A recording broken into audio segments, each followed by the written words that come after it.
আসসালামু আলাইকুম। আজকে আমি রাজশাহী ইউনিভার্সিটির ল অর্থাৎ রাজশাহী ইউনিভার্সিটিতে ল পেতে গেলে তোমার যে কন্ডিশনগুলো ফিল আপ করতে হবে এটা নিয়ে আমি কথা বলবো। অলরেডি তোমরা একটা আপডেট পেয়ে গেছো তাই না, যে ল পাওয়ার জন্য আলাদা করে তোমাকে রিটেন পরীক্ষা দিতে হবে। আর একটা আপডেটও খুব দ্রুতই হয়তো বা পেয়ে যাবা, সেটা হইলো যে সিলেকশন থাকবে না। রাবিতে সিলেকশন খুব মারাত্মক, বুঝতে পারছো? অনেক শিক্ষার্থী আছে তারা অন্যান্য ইউনিভার্সিটিতে টপ পজিশন করলেও রাবিতে তাদের জিপিএর জন্য পরীক্ষা দিতে পারে না। মানে এই কষ্টটা কই রাখবে একটা স্টুডেন্ট? একটা স্টুডেন্ট আছে যে তোমার ছবিতে 554তম হয়েছে, সে রাজশাহীতে পরীক্ষা দিতে পারে না। ওর কি যোগ্যতা ছিল না রাজশাহীতে পরীক্ষা দেওয়ার?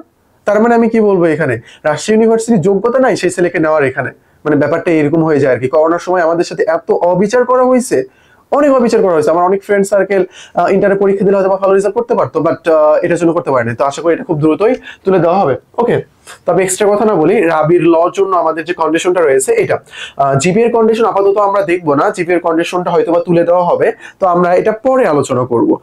অন্যান্য যে বিষয়গুলো রয়েছে এটা আমার জানতে হবে। সেটা হইলো তোমার মোস্ট ইম্পর্টেন্ট যে ব্যাপারটা, সেটা কি জানো?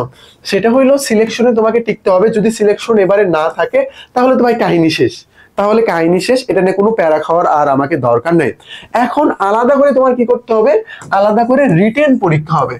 অর্থাৎ তোমার এমসিকিউ কন্ডিশন ফিল আপ, তোমার পজিশন আসার পরে তুমি যে ল সাবজেক্ট নিতে চাচ্ছ এই জন্য রিটেন আলাদা করে পরীক্ষা দিতে হবে তোমাকে। তুমি হয়তোবা জেনে থাকবা যে রাজশাহী ইউনিভার্সিটির ইংরেজি পাওয়ার জন্য তোমাকে কি করতে হয়? রিটেন পরীক্ষা দিতে হয়। রিটেন পরীক্ষা তোমাকে দিতে হয়। ঠিক একই রকম ভাবে ল পাওয়ার জন্য তারা রিটেন এটা আয়োজন করবে, এরকম চিন্তা ভাবনা করতেছে। দ্রুতই তারা অফিসিয়ালি সার্কুলার প্রকাশ করবে, এন্ড এটা করার সাথে সাথে আমরা এটা নিয়ে আলোচনা করব।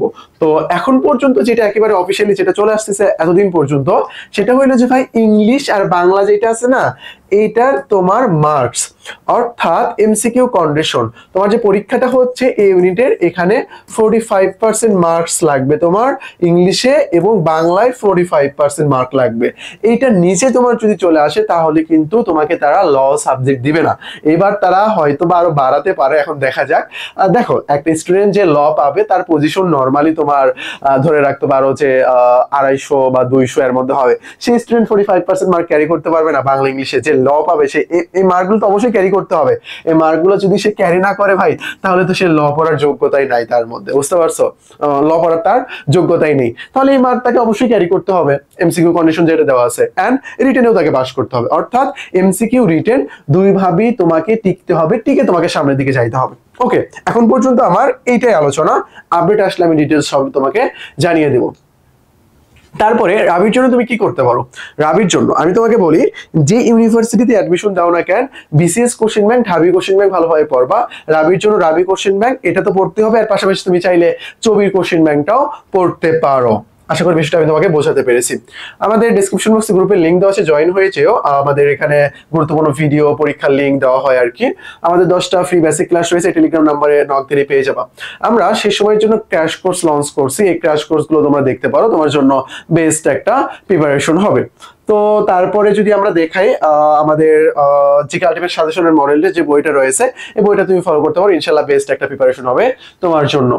ওকে, তো আমাদের মেন্টর প্যানেলের স্টক একটা রয়েছে। দেন আমাদের এই যে টেলিগ্রাম নাম্বার, অ্যাডমিশন সংক্রান্ত তোমাদের যে কোনো জিজ্ঞাসাটা টেলিগ্রাম নাম্বারে করবো, আমরা তোমাদেরকে খুব দ্রুতই সলভ করে দেবো ইনশাআল্লাহ। আজকে এই পর্যন্তই, আসসালামু আলাইকুম।